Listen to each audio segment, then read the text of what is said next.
How to fix Google Chrome when it's lagging or being very slow.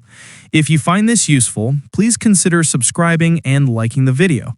This can be super annoying as it can make some websites or web pages almost completely unusable. I found that often they'll work fine in another web browser, so let's try out a few different things to fix this.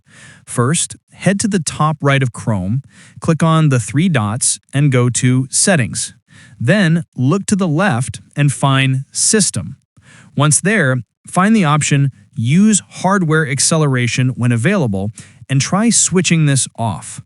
Then, click on Relaunch to solve the problem. Go to the site and see if the issue is now resolved. If it still isn't, the next thing you can try is disabling extensions. Maybe an extension is causing the issue. Click on the three dots in the top right, come down to Extensions, hover over it, and click on Manage Extensions. What you can then do is switch them off one by one or all at once. I only have a couple here, but if you have many, try disabling them all and see if the problem is resolved. It's worth restarting Chrome after doing this. Visit the website again. If the problem is solved, you can start turning the extensions back on one by one until you find the one causing the issue. I hope this guide helped you out and solved your problem.